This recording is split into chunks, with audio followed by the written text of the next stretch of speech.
Weather for Weather Geeks time. It is the first Monday tag team edition of 2015. Happy New Year, Mike. Happy New Year. And I must also mention it's Mike's birthday today. Oh, happy thanks. birthday. Not exactly the best weather for your birthday. No, I mean, what? But hey, it's January. Exactly. I'm used to this. I'm used to this is the first day back to school for a lot of kids. I'm used to that. I grew up with my birthday being, it's time to go back to school. Yep, in the heart of winter.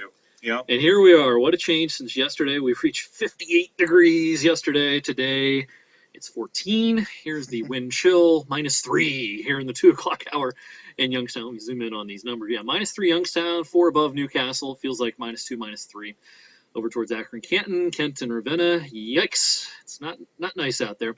We did have some flurries and snow showers earlier today with some lake enhancement, a little lake effect, but those have pretty much faded away at this point, and I even needed my sunglasses coming in here. That's not a bad thing. Yeah, it's always a little strange with the sunglasses on and the heavy winter jacket and everything, but that's what we have going on right now. And of course, the big story in the near term is the snow that's coming tonight and heading into tomorrow morning. Here is that clipper out across the Midwest right now, and the radar right here. Well, if you just translate this east, that's what it's going to look like over us in about 12, 13 hours. What do we think for a start time on this, Mike? Middle of the night, 2, 3 in the morning? Right. Yeah. It's going to be after midnight, and some of it will get close to that morning commute still, or it's going to be a little bit slippery. But it's not going to it looks really daunting out there in the plains, but it's not going to be a major event. It's not going to be an event that gives us 6, 7 inches. That's for sure. Two things. It's a quick mover. I mean, it's going to be in and it's going to be out. Even by sunrise tomorrow morning, we'll talk about the timing a little more in just a second, but even by sunrise, I suspect the main area of snow is already pushing out. So it's gonna come and do its dirty work and get out of here. And also it's fairly moisture limited, as a lot of clippers are. They're limited somewhat by how much moisture they can pick up. When you have this cold and dry of an air mass, the atmosphere just can't wring out a whole lot of precipitation. But it'll be enough to shovel, it'll be enough to plow, it'll be enough to cause travel disruptions tomorrow morning. I'm sure there will be some 2-hour delays with the schools, with the timing of it, with the steadiest of the snow ending by 7, 8 in the morning. It might be a good 2-hour delay kind of a day as opposed to a whole day cancellation.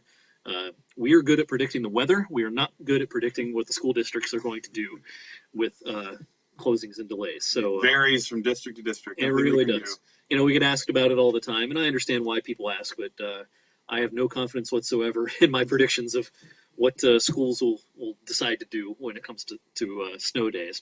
All right, so that's what's coming our way as we go into tomorrow morning. Let's get right to it because, of course, we've got a lot to talk about today. Let me bring up the simulated radar here and fast forward to, say, 2 in the morning. And of course our internet's a little slow as always, but as soon as the data loads, there it is. Now, of course, this shows up as green on this particular graphical display, but of course this is snow, not rain. So the leading edge here at 2 in the morning, just about pushing in. So yeah, I think after midnight, but well before dawn, our snow is pushing in. And then fast forward a couple of hours here to, let's go ahead to 5 in the morning. And notice already by 5 in the morning, the back edge of the real steady stuff is right along maybe I-71 or just west of it. And that will put it on track to that back edge to probably push in here by about daybreak here at 7 o'clock, 6, 7 o'clock right here. Already those deeper greens have pushed east. Now, clippers are fast movers usually. They come and they hit you hard and then they go. And that certainly works in our favor. There's tomorrow morning, 8, 9 o'clock. There's going to be some leftover flurries and maybe a snow shower or 2 in the wake of this, but I really think that the bulk of our accumulations are going to be in the pre-dawn hours tomorrow morning. So that's kind of the way it's looking as far as the timing. Here's another view of things, basically same model, but it does show up in blue here. So there's 4 in the morning, snowing pretty good, 5 o'clock, and then 6 o'clock already, that back edge pushing through. Now, as we go beyond tomorrow, real quickly want to touch on the lake effect.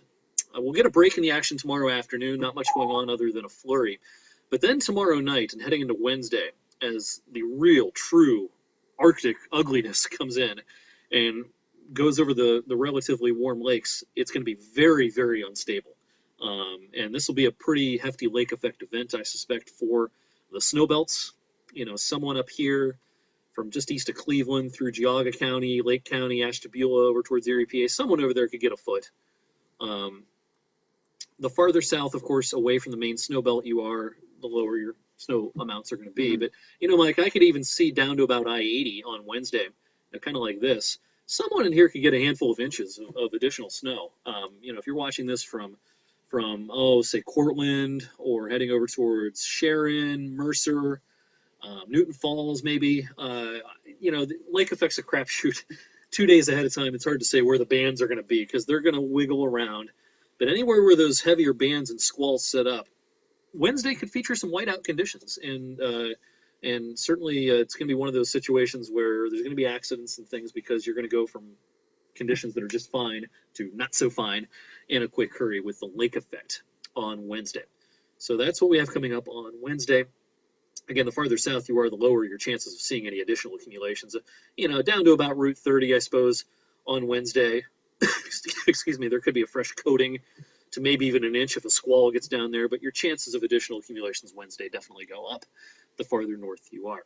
All right, the National Weather Service, here's a look at their odds of more than 4 inches worth of snow for this Clipper event coming up tonight into tomorrow morning. As you can see, the highest risk of 4 inches or more will be down towards Zanesville, Cambridge, Morgantown, West Virginia, maybe up to Pittsburgh, where the odds are, up over 50% and perhaps even up to 60, 70% of getting more than 4 inches. Our forecast right now, Mike, has a 4 in the range of 2 to 4, but with the somewhat farther south track, I think a lot of places in our viewing area are going to have a hard time picking up 4, simply because there's so little moisture to wring out, and with the storm tracking maybe a little farther south, I think a lot of places are going to get 2 or 3, but 4 going to be hard. We're going to be hard pressed to see that. As you can see, the National Weather Service essentially agrees here with the odds of more than 4, kind of this pale green or greenish yellow. This is kind of in the 20% range. We can't rule it out, but the odds are not great of getting more than 4. I'm pretty happy with our 2 to 4 range, and going to emphasize probably the lower end of that range, especially the farther north and east you are. Again, this is not lake effect, so if you're watching this from Mercer County and northern Trumbull with the Clipper, you might have a hard time seeing more than 2. We might even have a 1 to 2 area on our map this evening in the far north and northeastern part of our viewing area. Again, that's with the Clipper, not the lake effect. The opposite's true for the lake effect. Your chances of getting more go up the farther north you are with the lake effect coming up on late Tuesday night and Wednesday. Other big story, of course, the wind chills coming up. You're creating some graphics this afternoon and taking a look at the wind chills. You've looked at it a little more carefully than me. We're talking 10 below, maybe? Right, yeah. That's going to start Wednesday night, probably well after dark, but that's really when a lot of that's going to hit through the entire night into the morning and even into parts of Thursday. We're going to have wind chills 10 below in a lot of locations. Yeah, we will, and it's because this high is sitting down here, and you still have a pretty tight pressure gradient through here, so the wind is still going to be pretty brisk Thursday morning, and probably some additional lake effect ongoing up in the snow belts Thursday morning as well. So we could have some school delays as a result of not necessarily even snow, but maybe even wind chills, especially Thursday morning. Wednesday morning, no picnic either, but Thursday morning could be the worst of the wind chills. And then we got a little front coming in on Friday. Mike and I were talking about this before we hit record today. This front looks like it has a little more oomph to it than previously thought. So this will be a reinforcing shot of Arctic air behind it. And, I'll tell you, the weekend might start again with, highs in the teens. This is Saturday on the latest GFS ensemble. Notice we're mostly in the teens over the next few days. Friday, right before the front moves through, we might bob all the way up into the 20s.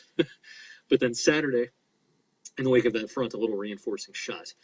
Beyond that, it looks like the pattern will relax some, and we'll get back maybe close to average during the middle of the month. But, Mike, all the way through Saturday, we're finally in winter. Oh, yes. We've had 6 weeks off. December was pretty awesome if you don't love the snow and cold. But there's a lot of people out there who do make money, plow truck operators and whatnot, from the snow, and they are loving the fact that we're finally going to see some snow this week. All right, we'll keep you updated, as always, on social media. We're going to have a busy afternoon in here. I'll see you tonight on 21 News at 6 and 11 as well. And if you don't follow Mike on social media, Mike Joyce, WFMJ on Twitter, and meteorologist Mike Joyce, right? Yes. On Facebook. Put meteorologist in front of his name. find him on Facebook. Thanks for watching Weather for Weather Geeks on Monday. I'll see you back here on Tuesday.